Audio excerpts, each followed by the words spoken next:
কিতাবের ভিতরে লেখেন আল্লাহর একজন বান্দা ছিল খ্রিস্টান মানুষ, কিন্তু আমার আপনার রাসূলের যে তবিয়ত ছিল, নবী রাসূলের যে আখলাক ছিল, মাইকেল ইয়েটস হার্ট দি 100 নামে একটি বই লিখেছেন। বইয়ের শুরুতে মাইকেল ইয়েটস হার্ট দি 100 একটি কিতাব লিখেছেন, বই রচনা করেছেন। সেই বইয়ের ভিতরে 100 মানুষের জীবনে নিয়ে আসছেন একজন খ্রিস্টান মানুষ, কিন্তু তার বইয়ের শুরুতে সর্বপ্রথম যার নাম লিখেছেন তিনি আর কেউ নয়, আমাদের নবী মুহাম্মদুর রাসূলুল্লাহ। বলেন সুবহানাল্লাহ। এই ব্যক্তিকে জিজ্ঞাসা করা হলো, আপনি একজন খ্রিস্টান মানুষ, কিন্তু আপনার বইয়ের শুরুতে নবী মুহাম্মদের নাম দিয়েছেন, কিন্তু আপনি ইসলাম গ্রহণ করেন না কেন? আল্লাহর বান্দা বলে, আমি তো আমার বইয়ের শুরুতে, আমার কিতাবের শুরুতে আমি মুহাম্মদের নাম দিয়েছি এই কারণে, ওনার যে তবিয়ত, ওনার যে আখলাক, ওনার যে চরিত্র ছিল সেই চরিত্রকে আমি নাম দিয়েছি। কিন্তু বর্তমান সময়ের ভিতরে মুসলমানের যে অবস্থা, মুসলমানের যে আখলাক, মুসলমানের যে তবিয়ত দেখে আমার ইসলাম গ্রহণ করতে মন চাই না। নবী মুহাম্মদের যে আখলাক ছিল, ওনার যে তবিয়ত ছিল, ওনার যে চরিত্র ছিল, সেই চরিত্র দেখে আমি আমার কিতাবের শুরুতে আমি কি মুহাম্মদের নাম দিয়েছি। বলেন সুবহানাল্লাহ। কিন্তু বর্তমান পরিস্থিতিতে মুসলমানের যে অবস্থা, মুসলমানের যে আখলাক, ওনাদের যে তবিয়ত দেখে আমার ইসলাম গ্রহণ করতে মন চায় না। কত আক্ষেপ করে বলেছেন। মুসলমানের আমরা দাবি করি, মুসলমানের যে আখলাক, মুসলমানের যে তবিয়ত, এটা আমাদের ভিতরে নাই। মুসলমান যে কাকে বলে এটা আমাদের ভিতরে নাই। আমরা মুসলমান দাবি করি, কিন্তু নামাজের ধার ধারি না, কতক্ষণ ঠিক কিনা? মুসলমান দাবি করি ঠিক, কিন্তু আমাদের তবিয়ত, আমাদের যে অবস্থা দেখে মানুষ কি হয়, কাফের মুশরিকের মধ্যে কষ্ট পায়। আগেকার জমানার ভিতরে দেখেন নবী মুহাম্মদুর রাসূলুল্লাহ সাল্লাল্লাহু আলাইহি সাল্লামের চেহারা দেখে, ওনার তবিয়ত দেখে, ওনার আখলাক দেখে কাফেররা কি হয়তো মুসলমান হয়ে যেত। কিন্তু এখন আমাদের যে অভাব, আমাদের যে অবস্থা, আমাদের যে ভাব, এটা দেখে কোনো মুসলমান তো দূরের কথা, মুসলমান হবে তো দূরের কথা, আমাদের মুসলমানদেরকে দেখে দেখে হিন্দুরা পর্যন্ত আমাদের নামে পেশাব করে দেখা, তখন ঠিক কিনা? মুসলমানের যে তবিয়ত, মুসলমানের যে আখলাক, সেটা আমাদের ভিতরে নাই। একজন মুসলমান মসজিদ থেকে যখনই 5 বার যখন হাইয়া আলাস সালাহ, হাইয়া আলাল ফালাহ যখন আহ্বান করা হয়, যে প্রকৃতপক্ষে মুসলমান সে কোনোদিন ঘরে বসে থাকতে পারে না, কতক্ষণ ঠিক কিনা? এই যে আজকে এখানে কোরআনের মাহফিল হচ্ছে, কোরআনের আলোচনা করা হচ্ছে, এখনো পর্যন্ত যারা মাহফিলের বাইরে দাঁড়ায় আছে, বসে আছে, এরাকে মুসলমান কথা বলেন? আমার আল্লাহর কোরআনের ভাষায় যে সমস্ত মানুষ এখনো পর্যন্ত মাহফিলের আশপাশ দিয়ে ঘোরাফেরা করছে, দোকানে বসে আছে, আমার বিশ্বাস এই লোকগুলো কোনদিন কোশ্চেন কালে মুসলমান হতে পারে না, কতক্ষণ ঠিক কিনা?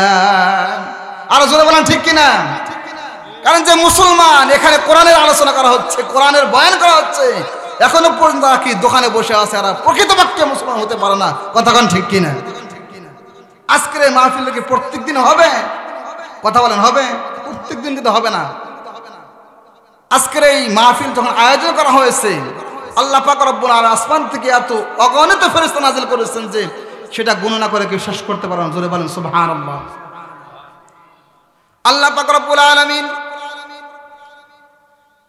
এজন্য তো বলেছেন, ইয়া আইয়ুহাল্লাযীনা আমানুত্তাকুল্লাহ হাক্কা তুকাতিহি ওয়া লা তামুতুন্না ইল্লা ওয়া আনতুম মুসলিমুন। ও ঈমানদারেরা, তোমরা কিন্তু আমি আল্লাহকে ভয় করার মতো ভয় করো। তোমরা কিন্তু মুসলমান না হয়ে কিন্তু কেউ কবরে এসো না। এখানে দুইটা কথা বলছেন, মুসলমান না হয়ে কবরে এসো না, ওয়ালা তামুতুন্না, তোমাদের মরণ কখন হবে এটা আমরা কেউ জানি? আমরা কেউ জানি না। তাহলে মরণ কখন হবে আমরা কেউ বলতে পারি না। এই দুনিয়ার ভিতরে হিন্দু বলেন, বৌদ্ধ বলেন, নাসারা বলেন, খ্রিস্টান বলেন, যা কিছু বলেন না কেন, আল্লাহ কি বিশ্বাস করে না এমন জাতি দুনিয়াতে আছে না নাই? অনেক আছে আল্লাহ বিশ্বাস করে না, কোরআনটাকে বিশ্বাস করে না, নবী রাসূলকে বিশ্বাস করে না, কিন্তু মরণটাকে বিশ্বাস করে না এমন একজন মানুষ এই আল্লাহর জমিনে নাই, কতক্ষণ ঠিক কিনা? তো মরণ স্পষ্ট, কিন্তু কখন আসবে এটা কে জানে? আমরা আল্লাহ ছাড়া দুনিয়ার পৃথিবীর কোনো মানুষ জানে না।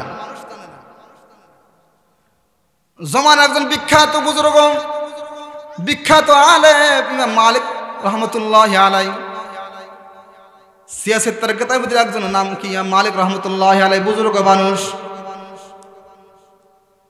সারা জীবন তো মানুষদেরকে তালিম তরবিয়ত দিয়েছেন, কেতাবাদি পড়াইছেন, অত্যন্ত বুজুর্গ মানুষ। সারা জীবন কি মক্কায় কাটাইছে, 40 বছর পর্যন্ত মক্কায় অবস্থান করেছে। শেষ জমানার ভিতরে ওনার মনে আসছে আমার জীবনের শেষ মুহূর্তটা আমি একটি মদিনায় কি কাটাইতে চাই। চিন্তা ভাবনা করে ইমাম মালিক রহমতুল্লাহ আলাইহি মদিনায় চলে গেলেন। যখন এই হজের মৌসুম যখন চলে আসছে, মদিনার সকলেরাই ইহরামের কাপড় বেঁধে যখন মক্কার দিকে রওনা করবে, ইমাম মালিক রহমতুল্লাহ আলাইহি সকলের ইহরামের কাপড় বাঁধা দেখে ওনার মন চায় না আমি এখানে বসে থাকি, মদিনায় থাকি। ওনার মন চাচ্ছে আমি গিয়ে মক্কায় গিয়ে একটু হজ করে আসি। কিন্তু ইমাম মালিক রহমতুল্লাহ ওনার মনের তামান্না, জীবনের শেষ মুহূর্তে যদি আমি রাসূলের রওজার মাটির কাছ থেকে যদি আমি কি করতে পারি, আমি এখানে ইন্তেকাল হয়ে যা, আখিরাত যখন কায়েম হবে আমি যেন রাসূলের সাথে সাথে ওনার সাথে সাথে কি করতে মদিনা থেকে আমি উত্থাপন হতে পারি। ইমাম মালিক রহমতুল্লাহ আলাইহি চিন্তা করলেন আমি কি করে আমার শেষ জীবনের সময়টা আমি মদিনাতে কাটায়া দেই।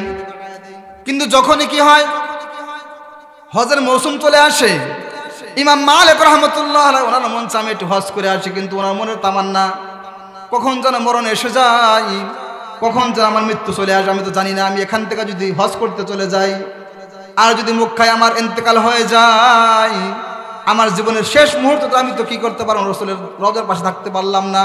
এখন কি করা যায় চিন্তায় পড়ে গেলেন।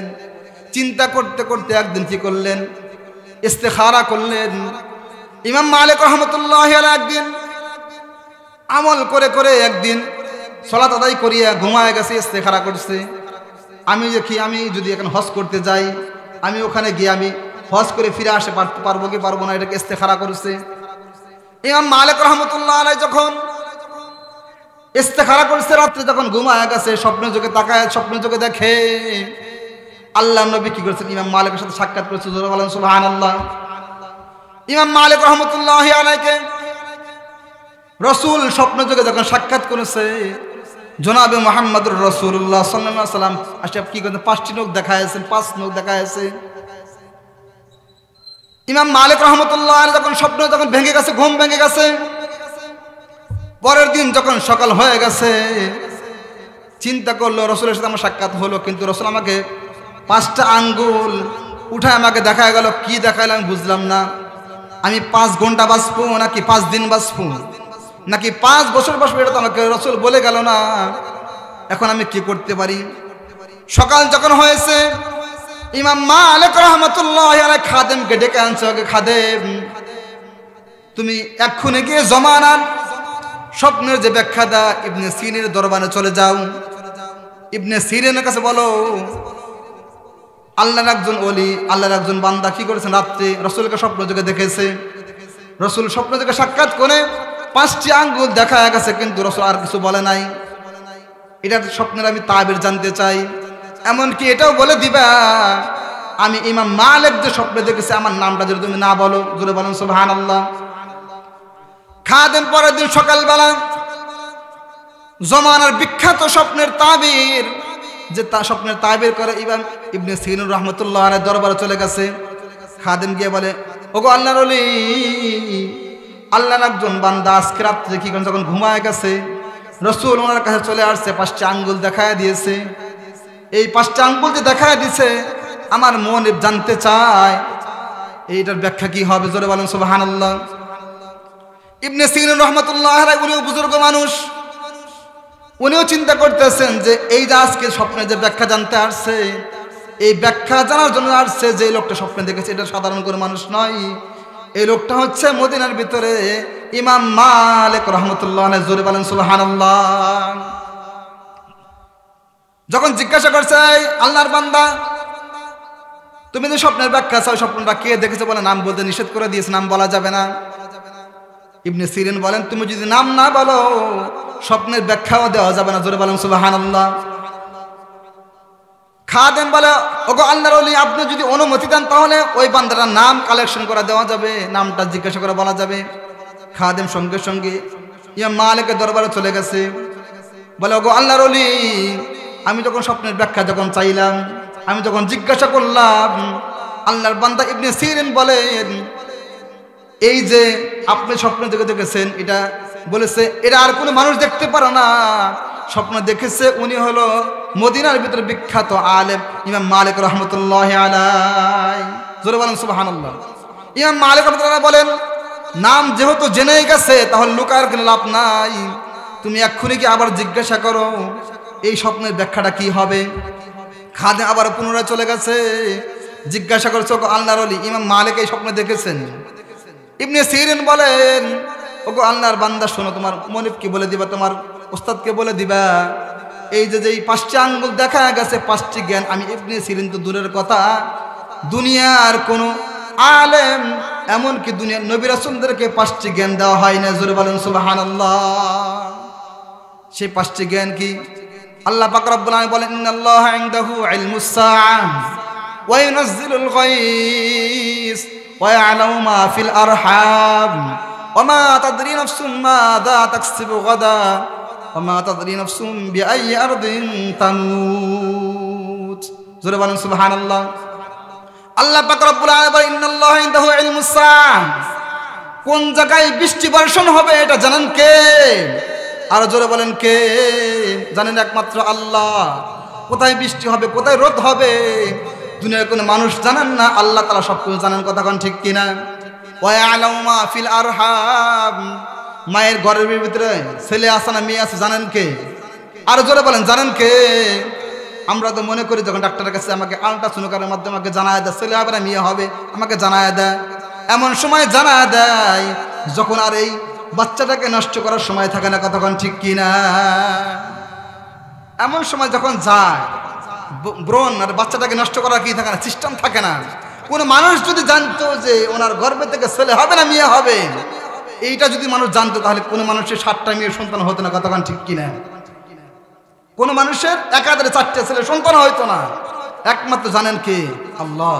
ওয়া ইয়ালামু মা ফিল আরহাম ওয়া মা তাদরি নাফসুম মাযা তাকসিবু গাদা ওয়া মা তাদরি নাফসুম বিআইয়ি আরদিন তামুত, মানুষের কোথায় মৃত্যুবরণ করবে এটা জানেন কে? মানুষ যদি জানতো তাহলে মানুষ রিক্সা ভাড়া করে বিভিন্ন অ্যাক্সিডেন্ট মারা যেত না। কতক্ষণ ঠিক কিনা? এই জন্য মরণ কখন আসবে এটা একমাত্র আল্লাহ তাআলাই ভালো জানেন। এই জন্য কবি বলেন, মরণ থেকে যতই পালাও মরণ তোমায় লবে ঘেরি, যদিও সুদূর আকাশ পানে পালাও সেথায় লাগে সেরি, যদিও সুদূর আকাশ পানে পালাও সেথায় লাগে সেরি। মরণ থেকে কোনোদিন বাঁচা যাবে না। মরণ একদিন কি যে দুনিয়া আগমন করে তাকে ইন্তেকাল করতে হবে। কতক্ষণ ঠিক কিনা? আল্লাহ পাক রব্বুল আলামিন বলেন, ফাইযা জাআ আজালুহুম লা ইস্তাখিরুনা সাআতান ওয়া লা ইস্তাকদিমুন, মানুষের মরণ যখন অবধারিত হবে, সময় যখন চলে আসবে, 1 সেকেন্ড আগেও হবে না, 1 সেকেন্ড পরেও যাবে না। জোরে বলেন সুবহানাল্লাহ। সঙ্গে সঙ্গে দেখে একজন বুজুর্গ মানুষ, লম্বা দাড়িওয়ালা, মাথায় টুপি পরা, জুব্বা পরিহিত মানুষ, জিজ্ঞাসা করছে, এই বালক তুমি কোথায় যাও? বলে, আমার মনিবা সন্তান প্রসব করবে, আগুন আনতে যাই। বলে, তুমি ঘরে গিয়ে তাকায় দেখো তোমার মনিবা একটি কন্যা সন্তান ভূমিষ্ঠ হয়েছে, আর এই কন্যা সন্তান বড় হয়ে 100 যুবকের কি করবে? যৌবন নষ্ট করবে, জেনাখাতা করবে। এই সংবাদ যখন দিয়েছে, গোলাম আগুন আনবে তো দূরের কথা, গোসায় রাগান্বিত হইয়া সঙ্গে সঙ্গে বাড়িতে চলে গেছে। গোলামের কাছে ছিল একটি ছুরি, ছুরিটা হাতে লইয়া ঘরের ভিতরে প্রবেশ করেছে। তাকায় দেখে মনিবা সত্যি সত্যি কি করেছেন? কন্যা সন্তান জন্ম দিয়েছে। মার সন্তান রক্তমাখা অবস্থায় জমিনে পড়ে আছে। গোলাম রাগান্বিত হইয়া মাসুম বাচ্চার পেটের ভিতরে গিয়ে ছুরি দিয়ে আঘাত করেছে। আঘাত করে দেওয়ার পরে ওনার হুঁশ ফিরে আসে, হায় হায় আমি কি করলাম? মনিবা বলে, এই গোলাম, তুই আমার একজন বিশ্বস্ত মানুষ, এটা তুই কি করলি? তুই কাজ ভালো করলি না। এমন সময় গোলামের কি ভুল ভেঙে গেছে, হায় হায় কি করলাম? যার বাড়িতে আমি খাইলাম এর কি করলাম? আর আমি খারাপ করলাম। যার নুন খাইলাম এর খারাপ কিছু করলাম, এখন কি করা যায়? চিন্তায় পড়ে গেল। সঙ্গে সঙ্গে গোলাম ঘরের ভেতর থেকে বের হয়ে গেল। তাকায় দেখে যে সেই লোকটা নাই। এখন কি করা যায়? মানুষদের আমাকে যদি ধরে বসে আমি কি বলবো?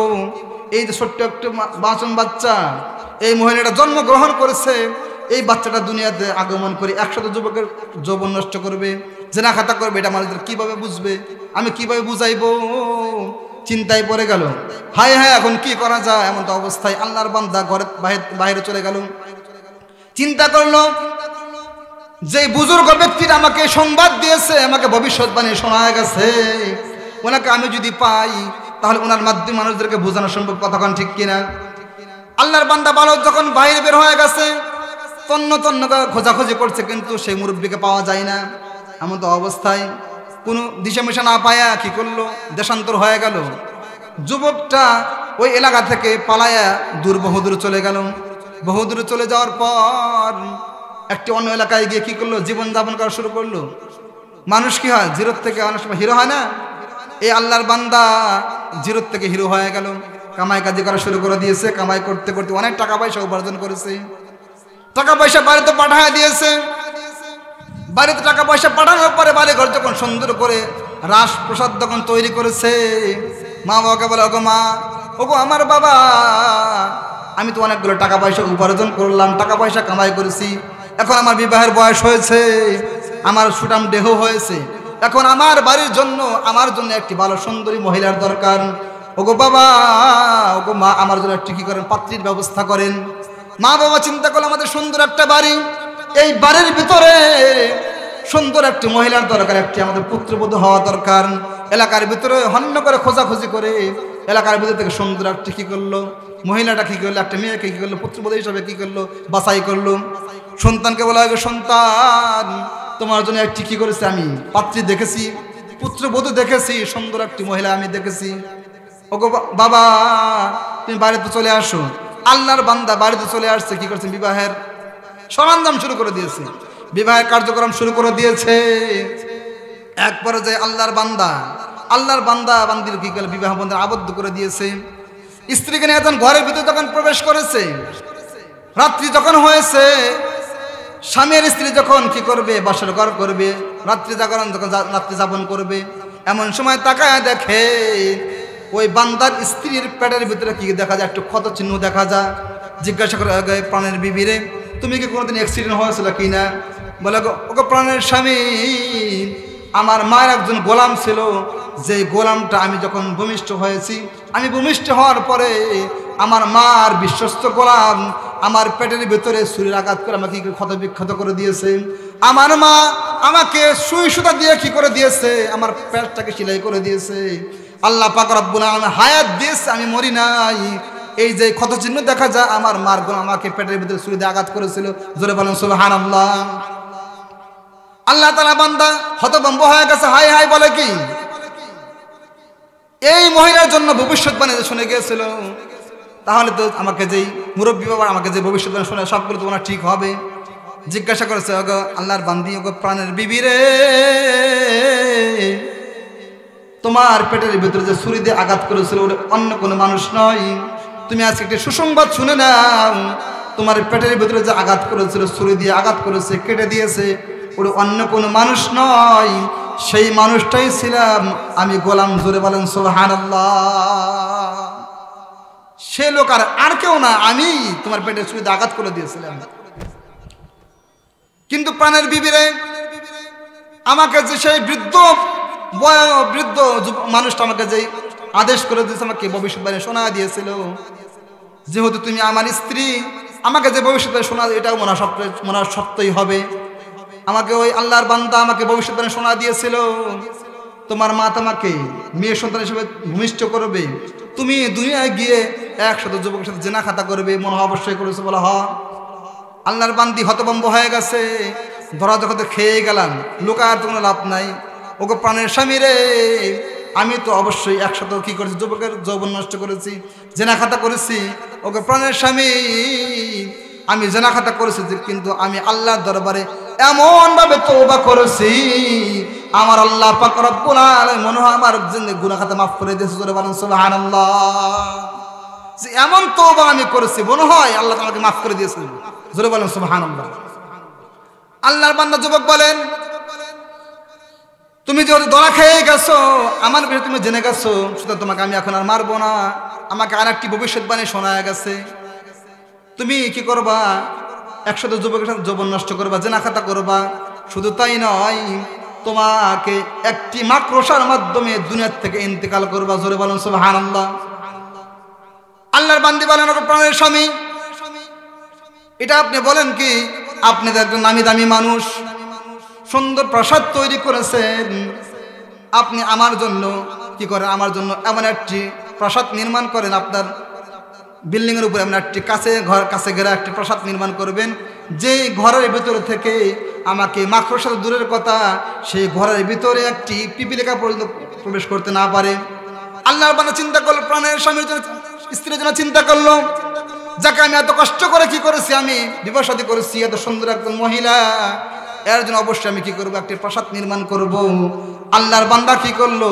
ছাদের উপরে সুন্দর করে কাছে ঘেরা আবৃত করে কি একটি ঘর নির্মাণ করলো, যে ঘরের ভিতরে পিপিলিকা পর্যন্ত ঢুকতে পারে না। সেই ঘরের ভিতরে স্বামীর স্ত্রীকে বসত করা শুরু করে দিল, রাত্রে জাগরণ করা শুরু করলো, হাঁটি হাঁটি পা পা কোনো যখন জীবন চলতে শুরু করলো। একদিন স্বামীর স্ত্রী খাটের উপর শুয়ে আছে, আস্তে তাকায় দেখে ছাদের উপর কি একটা মাকড়সা হাঁটাহাঁটি করতেছে। প্রাণের স্বামী স্ত্রীকে বলা, গো স্ত্রী, ও যে তাকায় দেখো ছাদের উপর কি মাকড়সা দেখা যায়। জোরে বলেন সুবহানাল্লাহ। স্ত্রী তো হতভম্ব হয়ে গেছে, যে ঘরের ভিতরে একটি পিপিলিকা প্রবেশ করতে পারবে না, সেই ঘরের ভিতরে একটা মাকড়সা দেখা যায়।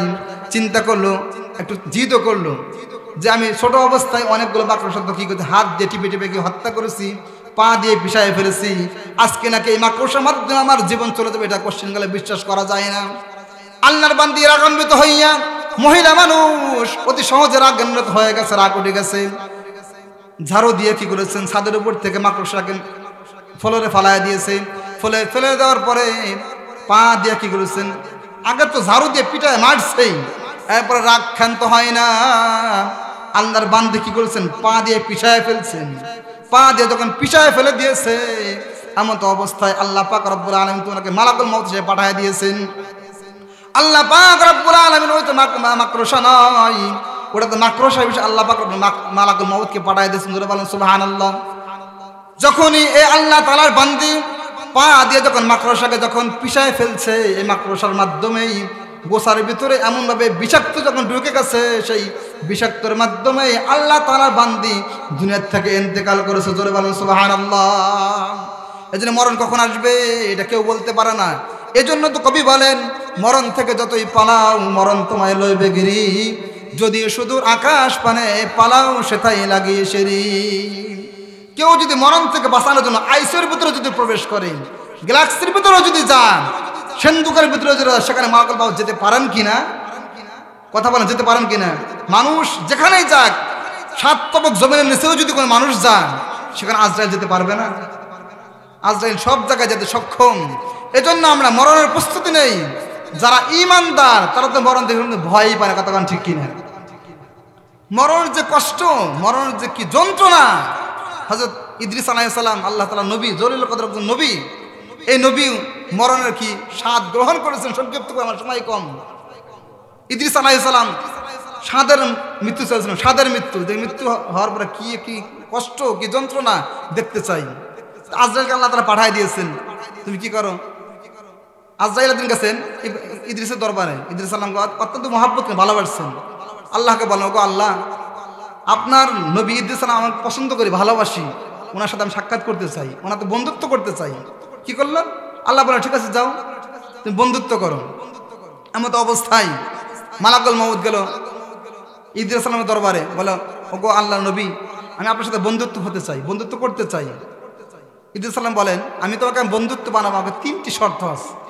3টি শর্ত তুমি যদি পালন করো, তোমাকে আমি অবশ্যই বন্ধু বানাবো। জোরে বলেন সুবহানাল্লাহ। তো 3টি শর্ত কি?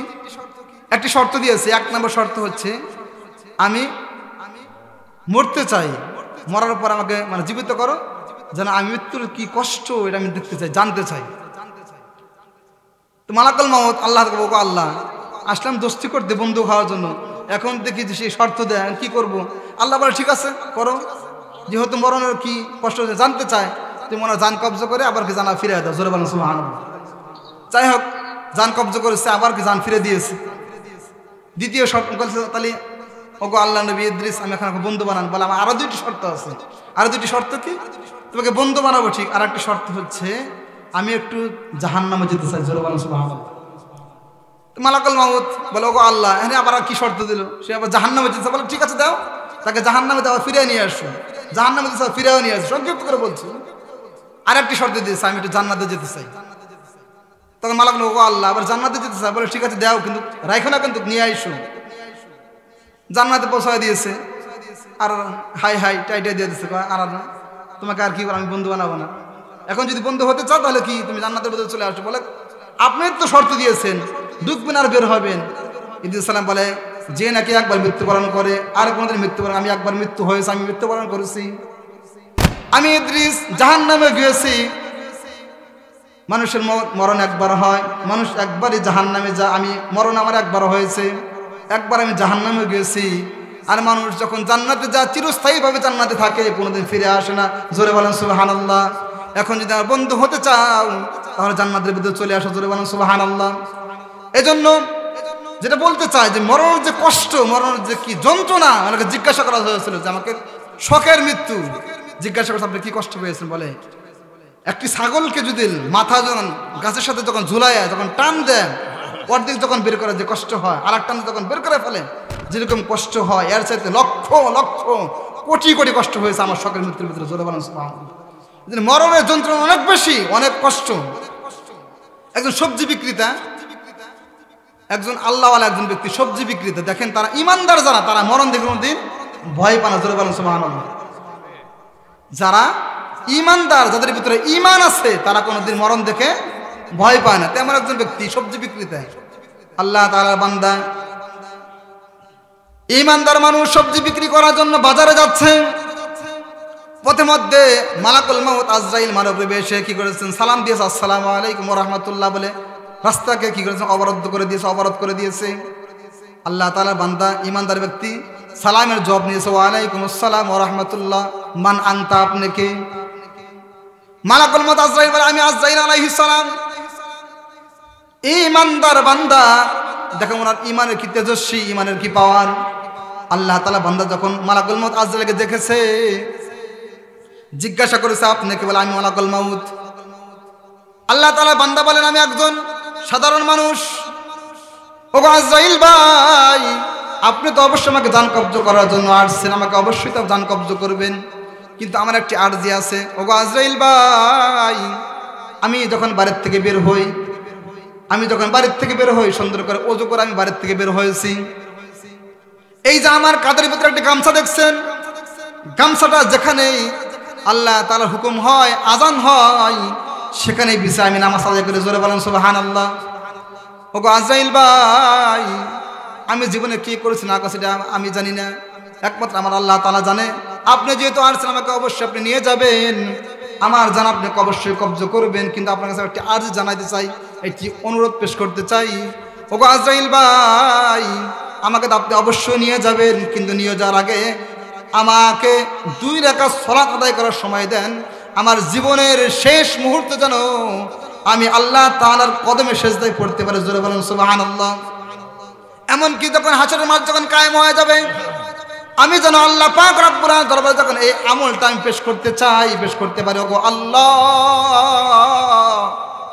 আমার জীবনে কি করেছে না করেছে এটা আমার জানা নাই, কিন্তু আমার জীবনের শেষ মুহূর্তে আমি আল্লাহ তোমার কদমে সেজদা দিয়েছি। ওগো আল্লাহ, জীবনের শেষ মুহূর্তের কদমের সেজদাটা কবুল করে নাও। সেই কদমের বিনিময়ে ওগো আল্লাহ আমার তামাম জিন্দেগীর গুনাহ খাতা মাফ করে দাও, আমার জন্য জান্নাতের ফয়সালা করে দাও।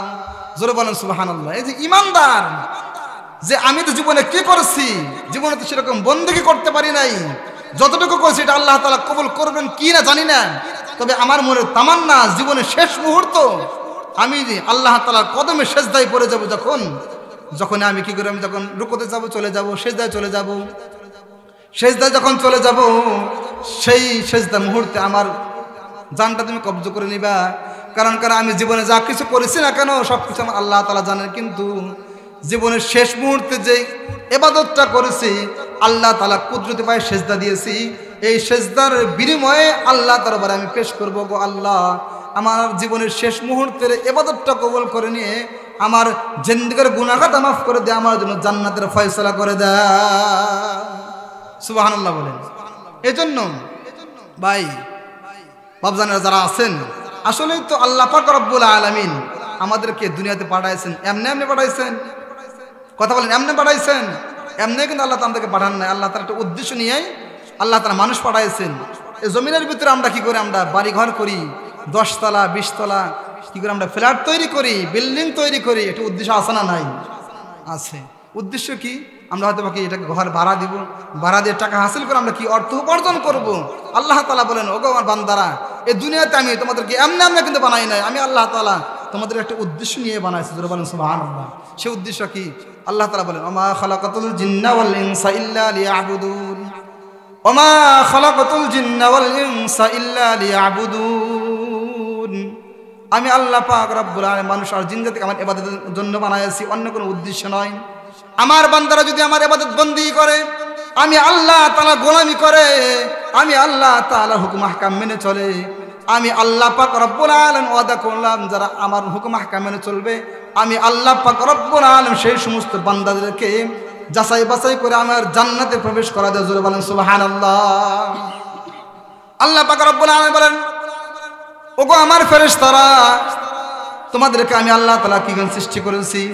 তোমাদের বিবাহ শাদীর কোনো প্রয়োজন নাই, তোমাদের বিবি বাল বাচ্চার কোনো প্রয়োজন নাই, তোমাদের খানা পিনার কোনো প্রয়োজন নাই, তোমাদের ব্যবসা বাণিজ্যের কোনো দরকার নাই, সব কিছু থেকে তোমরা মুক্ত। কিন্তু আমি আল্লাহ তাআলা মানুষ বানাইছি, যেই মানুষগুলো সম্পর্কে তোমরা বলেছিলে, ওগো আল্লাহ আপনার ইবাদত বন্দি করার জন্য, আপনার গোলামি করার জন্য আমরা জিন্দাই তো যথেষ্ট আছি, তোমরা কি আমাকে ফরিয়াদ করেছিলে? কিন্তু আমি আল্লাহ তাআলা বলেছিলাম, ক্বালা ইন্নী আ'লামু মা লা তা'লামুন, আমি আল্লাহ তাআলা জানি যা জানি তোমরা কিন্তু তা জানো না।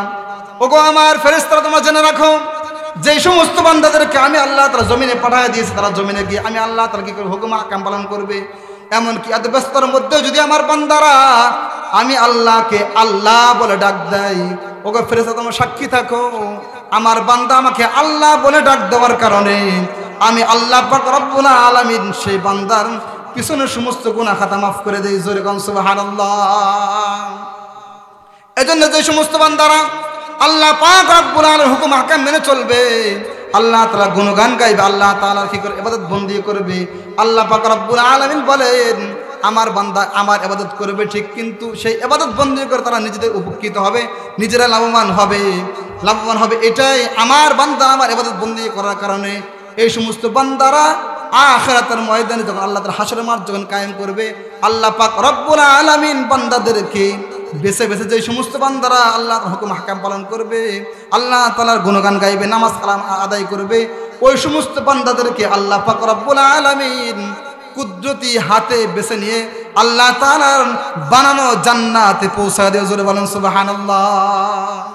এজন্য ভাই আমার কাছে এখানে শেষ।